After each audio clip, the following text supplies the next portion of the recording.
Hey guys, what's up? Shin0555 here with an interesting video, kind of a new video for the channel. Wanted to try to make this, test it out, and see if you guys like it. But recently I just bought the Retroid Pocket 2 Plus off their website, the Retroid website, and I just want to make a video of kind of like my review and overall thoughts on this awesome little system.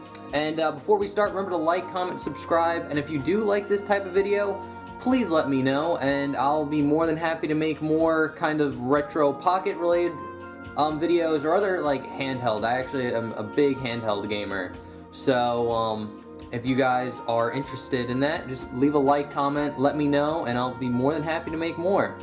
So this is a nice little fun video to test out that. Without further ado, the way I want to start is here's the Retroid Pocket 2 Plus. It's the upgraded like Plus version, the newest one. So here it is. It's honestly a great little handheld. And before I even start the video, I just want to give my overall thoughts. So if you clicked on this video on the fence of like, should I get it, should I not, and or whatever, overall thoughts, this is totally worth it. It's $100. And it does great emulation. I am extremely pleased with this little handheld.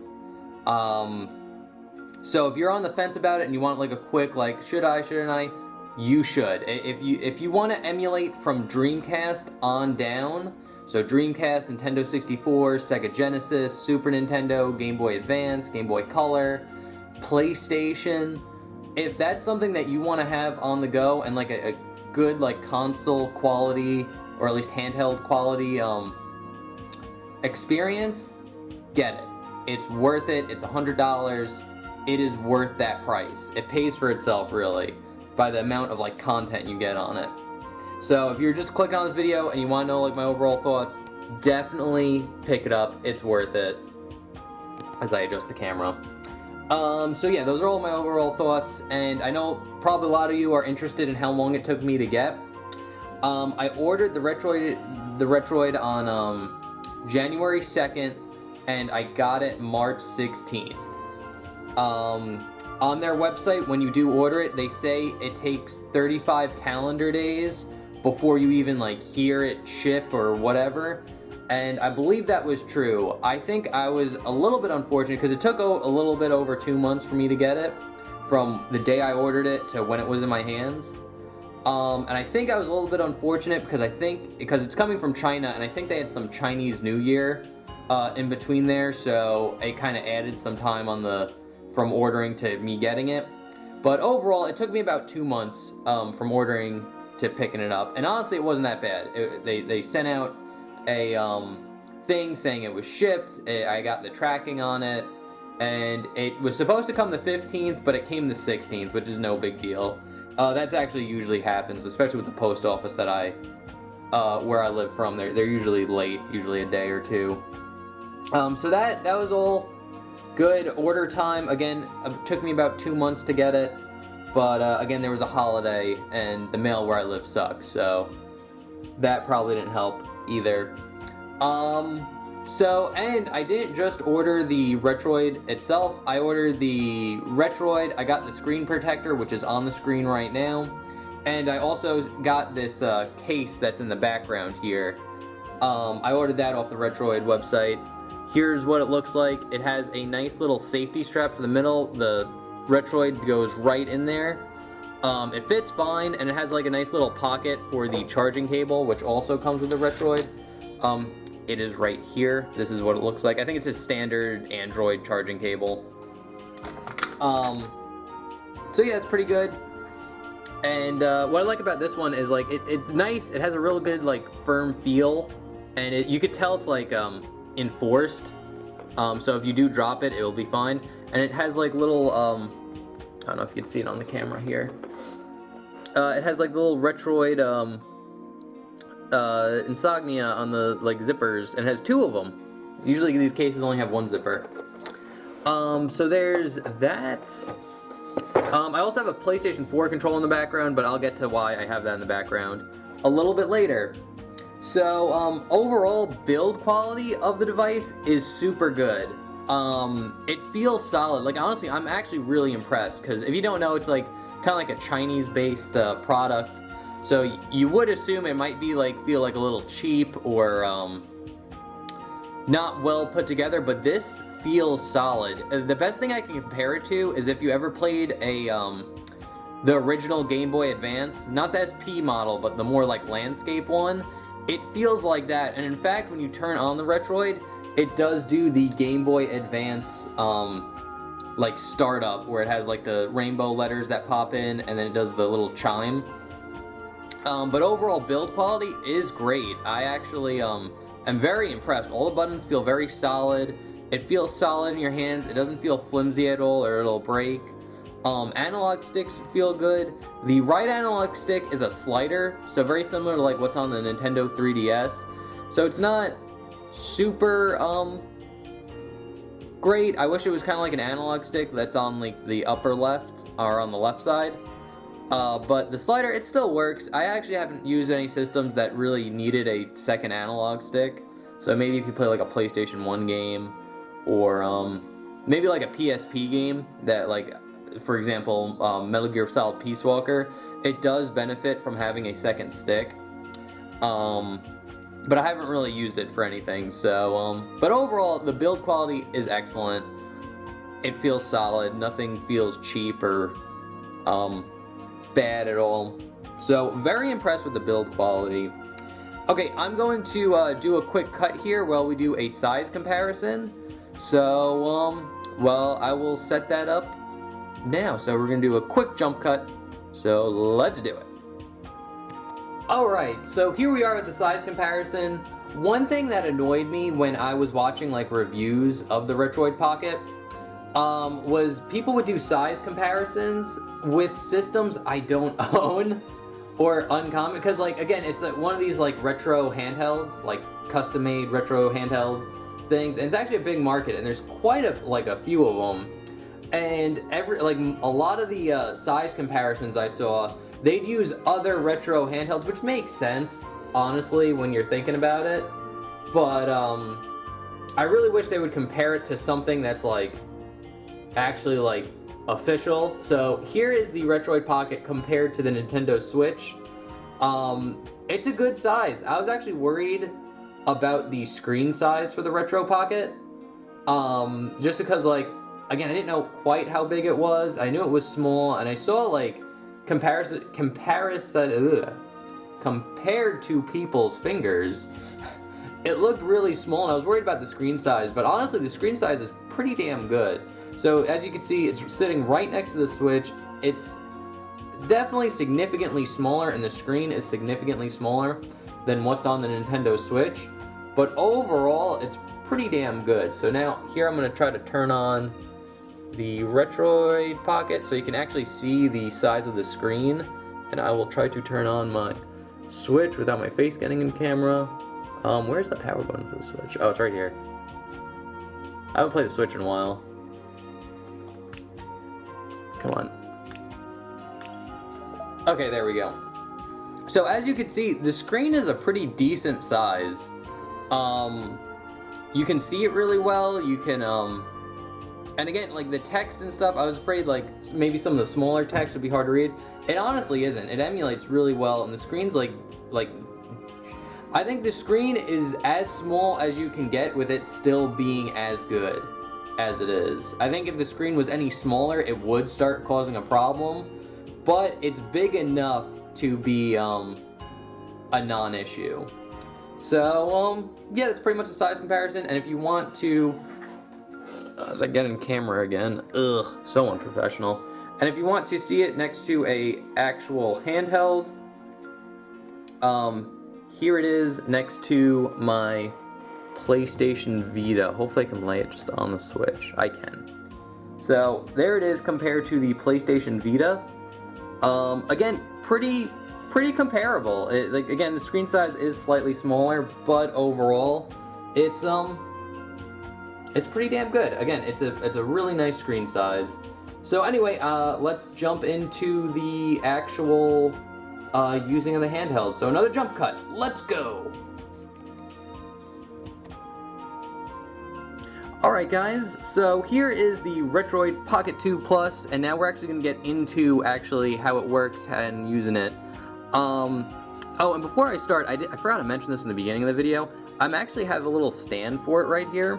This is actually just a business card holder that I found at my job that we weren't using, and it works perfectly for the Retroid Pocket. So if you were thinking like, oh, it stands up by itself, it actually doesn't. If you actually try to stand it up by itself, it actually leans forward a little bit. So I recommend getting a little stand for it. Again, this is like a cheap dollar, like business card holder. So it works as a perfect stand for it. So there's that, and so this is the interface. I actually don't use the Retroid launcher that comes with it. I just use the standard Android interface here, like this. Let's keep going. And before we even start, I'm actually going to sync this up with the PlayStation 4 controller right here. So I have my PlayStation 4 controller with my nice Skies of Arcadia thing over it.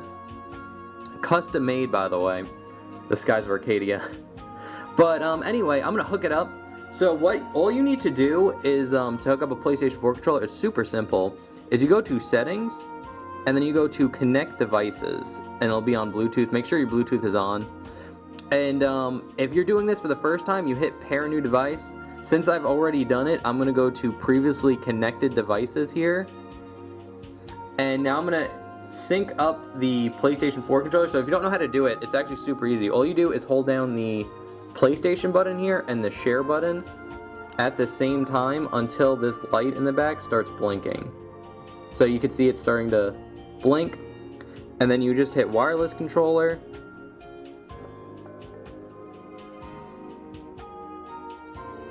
pair and connect, pair. And it does take a second. You'll wait for the little message to go on, and you can see the light is on the controller right here. And now that we got that little message right there, now we can just use it. So now I'm just using the PlayStation 4 controller. I'm hitting circle right now. I'm using the D-pad, and I can navigate the Android interface no problem. So this is how I'm going to do it for the rest of the video, so it's nice and clean and you don't see my hands going everywhere. So yeah, this is I just use the standard Android interface with it. So the way I have it set up is here are some Android games. So I got like Final Fantasy, Kingdom Hearts, 2 Sonic games. This game, I have no idea what it is, but it looked cool. And then the Nier game. I've only played the Final Fantasy one and the 2 Sonic ones, but like I've only really played the Final Fantasy. I haven't played these 3 yet. So there's that. And you can also use like the triggers to like go from page to page. This page is my emulation page. So we got the 2 streaming services. This is Moonlight for PC streaming. This is Steam Link for Steam, obviously. I don't really game on PC, so I can't really use those. And what we have here are the emulators. And the way I have it set up is, this is Nintendo handheld. So we got Game Boy Advance, DS, and 3DS. Then we got Super Nintendo, Nintendo 64, and GameCube. Then we have the Genesis, Sega Saturn, Dreamcast, and then PlayStation 1, PSP, and PS2. I'll get into how well the emulators are run in a second. Here's just the standard kind of just apps that you have. I just put them on their own page. So that's good. And this is the start screen, so you got Google Play and Gallery. So I don't use the Retroid launcher, which this is what it is right here. So this is the custom kind of firmware for the Retroid Pocket, where it's just like, oh, you could just go straight into emulation. I actually don't like using this. It's set up for like kind of like the Switch's interface, where it's like you have these. You can add other emulators to it, like right here. So you got a whole bunch actually.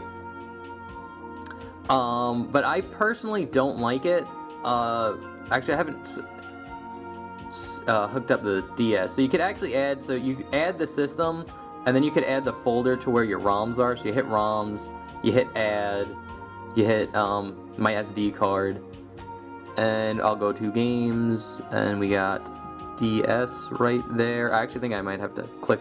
Okay, honestly, and this is the reason why I like using the PlayStation 4 controller, is you can actually use the touchpad as a mouse. Click, select, and then you hit scan. And then we're gonna hit OK. And I'll scan the games, and I actually have a ton of DS games, so this might take a minute. Then you can scan them in, and again, it'll probably take a minute. But while that's doing that, I'll actually talk more about the mouse controls. So the reason why I like using a PlayStation 4 controller with this device is because the PlayStation 4 controller has like a trackpad on it in the center, and you can actually use it as a mouse. So I don't actually have to touch the screen anymore in order to do any of this stuff. And that's one of the reasons why I like using the PlayStation 4 controller so much. And you can use it again, it uses it like exactly like your finger. So if I click on the bottom here, maybe it won't work because I'm in the Android menu, but you can bring up like the bottom menu to like swipe away games and bring up the home screen and things like that.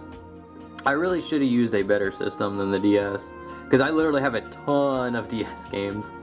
But we're halfway done.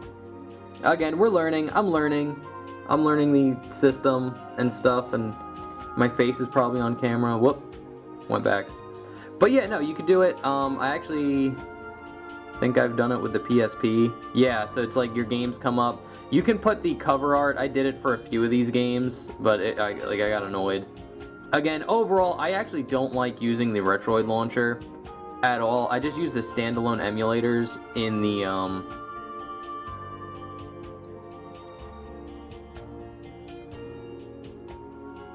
Oh, it's actually almost done. Boom! So you can see they come up. Sometimes they preload the game art for some of the games. Other games don't. It's kind of just whatever. But you do, again, I have a ton of DS games. And the DS emulator actually works fairly well. As well as you'd think it would work on an Android device. So we're just gonna leave the Retroid launcher. Quit. Boom. And I just use the standalone emulator, so I don't use the Retroid launcher at all. I actually don't like it. And here, see, I could pull up this menu, and just to make sure, this is the only like troublesome thing, is like you have to grab it and then it's a little tough with the PlayStation 4 remote. Mainly just because like it's hard to grab it from the bottom and like swipe up. That's the only trouble I have with the, like I wish I could just swipe left or right to get rid of it, because you have more room with your thumb. But overall, so yeah, I don't use the Retroid launcher at all, and you don't have to, because I have all of these standalone emulators that work 100% well, mostly. So yeah, so the most powerful thing this Retroid Pocket can do is Dreamcast. It does have the ability to play PlayStation 2 and GameCube games, but it doesn't run them well. PlayStation 2, I was able to get Okage running, and it worked fine until I went outside of the house, because the game starts out, you're in your house, and then once you leave and go outside in the open field, the game will slow down and be unplayable. So that's what I found for most PlayStation 2 games, so you're not going to get PlayStation 2 emulation off this. And for GameCube, I can actually open it up. The only game I found that worked was, in fact, Soul Calibur 2, and we'll test it out a little bit.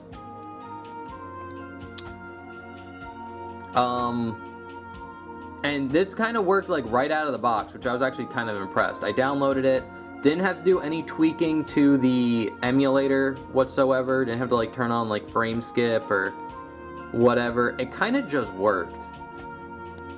And now it doesn't work perfectly, but it does work. So, let me Namco.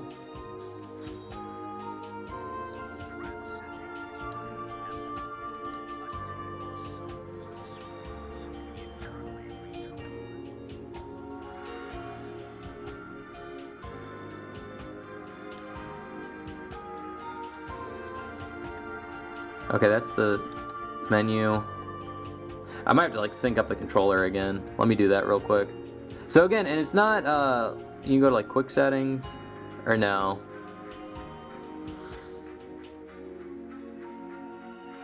change disc. One thing that's alright, let's exit emulator. One thing that's bad about using the kind of like the interface like this is when you do switch between playing on GameCube adapter. I think it's emulated.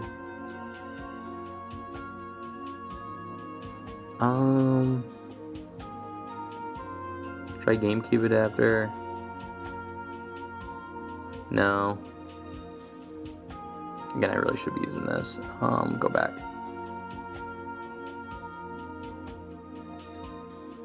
Okay, here we go.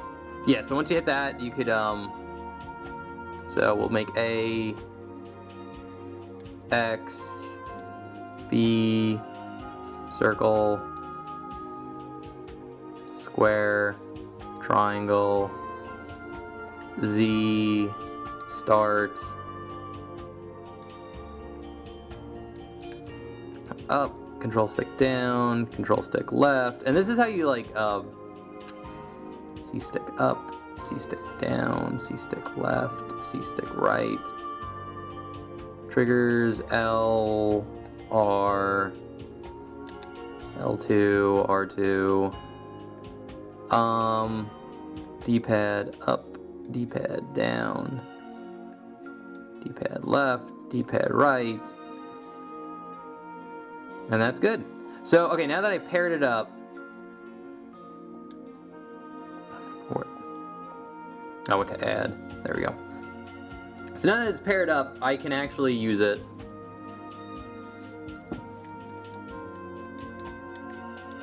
Boop, boop, boop, boop.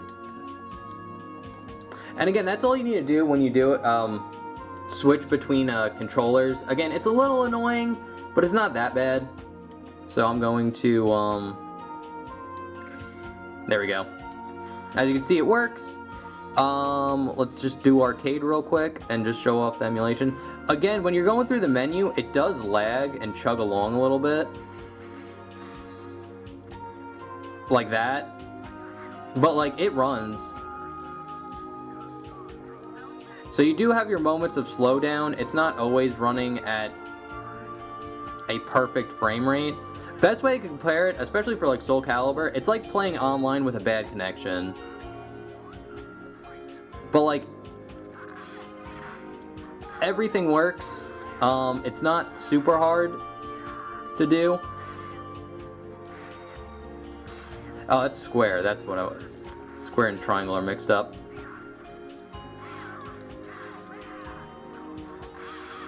There we go.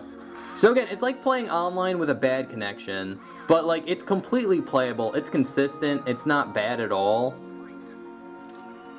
Like I could still do like my key lick moves. Bah. And again, it's fun. It's playable.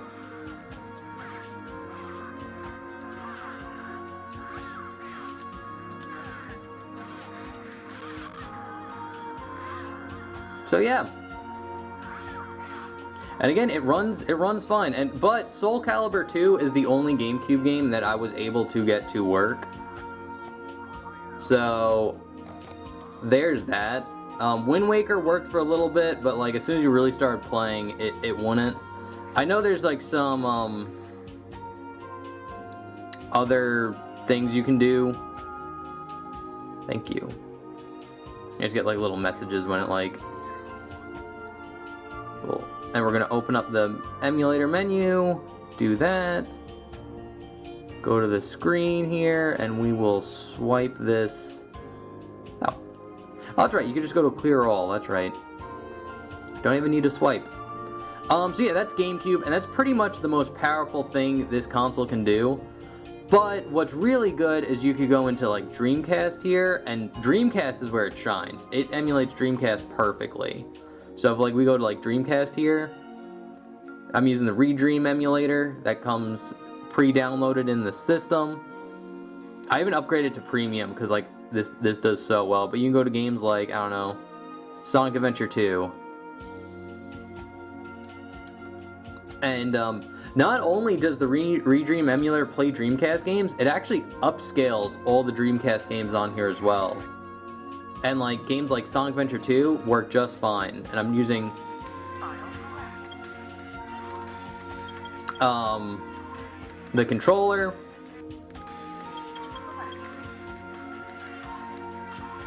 Can't believe I got an E on. Oh, it's because I died. That's right, at the very end. But here in Green Forest. Alright, I was playing with cheat codes too, so like we have like infinite time.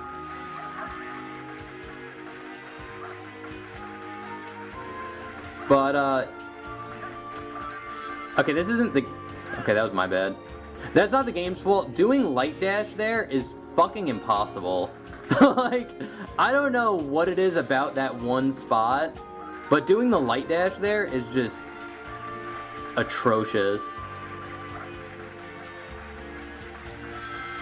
I don't know why it doesn't work sometimes.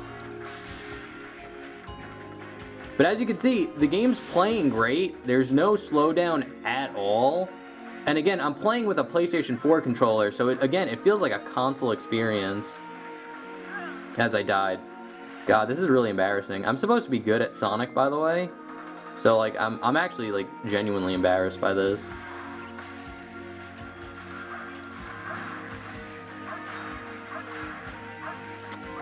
That's actually really hard to pull off. That chain. They're just far away enough where you can't do it. But, yeah, no, the Dreamcast emulator runs great, and anything from, like, Dreamcast on down runs perfect. I really find no issues in any of the emulations. So, I think I proved that enough with this one. We can, hit this little thing right up here. And what's cool about some Dreamcast games is you can actually, load in, cheats. So I was like playing around with it, and it's like I have like maximum score and like infinite time. So that's cool. But you have like widescreen. What is this one? Like unlimited rings, infinite lives, stuff like that. Not every game has cheat codes, but enough do. And I have a ton of games. And again, I have a 128 gig SD card in here. This is what all these games are on. So you can fit a ton of games on here, and they all run fantastic, super well, and even runs the like 8-bit consoles well too. We could do, how about the Genesis? Yeah, this is weird with the Genesis launcher, is like it comes up sideways, but when you hit load ROM, it goes back, and you just have to always go back to like the directory here. So this is my SD card, then we go to games, then I go to Genesis, and now we have all these. I don't know, Rocket Knight, why not? And again, I can go up here, hit hide bar, hide this as well. And at first, I didn't know how to, go back to the emulator menu from here. But again, I'll just play it for a second, boom. And again, I'm using the controller, and it just like kind of works off the bat. Sometimes you need to like redo it, but whoosh, boom. This game's actually really cool.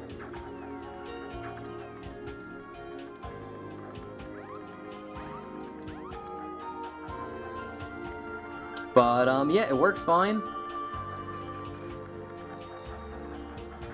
There we go. And again, I was like lost when I first played this, because like I didn't know how to get back to the menu, and it's like I just had to exit the thing and then go back, like hit the home screen. But if you want to go back, you just hit the bottom here. Come on. Don't make me a liar. Maybe I'll just flick it up. There we go. So you flick it up, and then you just hit the back button, and then this comes back up, and then you can hit this, and then do your whole like load ROM. Oh, we went to settings by accident, or restart by accident. That's fine. Boop. Just go here, then you go to load ROM, and then you can start playing other games. Again, with the Genesis, it just always goes back to that one menu. I don't know why. Then you just go back to your games. Genesis. But again, it emulates everything great. So if you are interested in seeing different emulation tests, I'd be up to doing it. Just let me know what you want. And then we'll go here, and then we'll, clear all. And again, I'm using the PlayStation 4's trackpad, and it works great. So yeah, that's pretty much all my thoughts on the Retroid Pocket. I absolutely love this system. It's so good. Again, you could get even other older, like if you want the NES, or yeah, Nintendo, not the SNES, the NES. You could even download an emulator for that. If you want like Game Boy Color games, you could download an emulator for that. But I'm content with like from Game Boy Color and like Super Nintendo to like Dreamcast, and that's pretty much all I wanted this handheld for. So if that's something that you want to do, feel free. Or if that's something that you wanted, it does from like, again, like Game Boy Color, real early systems, all the way up to Dreamcast. It can touch GameCube and PS2, and even like 3DS. The 3DS doesn't work very well. I've only tested one game actually. Is it still on here? Yeah. So here's the 3DS. It needs to load the shaders when you start. Again, I didn't really play around with the menu. I just kind of like put the game on and just see if it worked like outright. And it kind of doesn't. Again, this one will chug really badly. Let me get water. Probably see it in the menu or in the screen.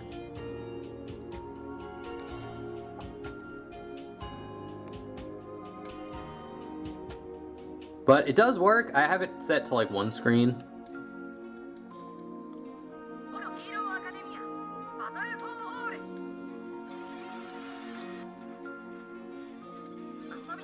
So like, this is Versus Cup right here.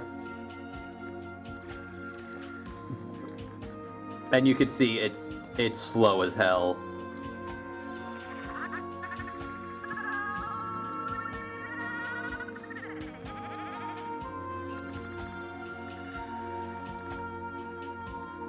So it's like,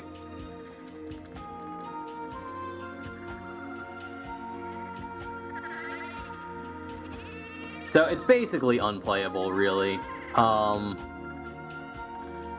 Again, this is only like My Hero Academia. This is the only game I tested it on. But how do you get out of here? Let's just leave. Boop. And then we'll just leave that.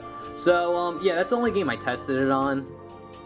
But it doesn't work really well, and I assume that's gonna be the case for most 3DS games. So, but anyway, guys, that's pretty much it for my initial thoughts video. Again, highly recommend this console. Super good. Really pair it with a PlayStation 4 controller. I haven't seen anyone like talk about that ever, and I've watched quite a few videos, so I highly recommend using a PlayStation 4 controller with this device, and it's like you barely even have to touch the screen anymore. Some of the motions are kind of hard, but overall, it's pretty damn good. Again, love this handheld. If you want something that can play like classic games all the way up to Dreamcast, perfectly fine. This is the console for you, man. It's only $100. You can get it right from the website. I'll link the website in the description below. And I'll stop rambling on. But overall, I am super happy I bought this. Worth every penny. And yeah, that's pretty much it. So anyway, guys, thank you so much for watching. I hope you enjoyed, and I will see you guys in the next video. Okay, thanks, bye. Later.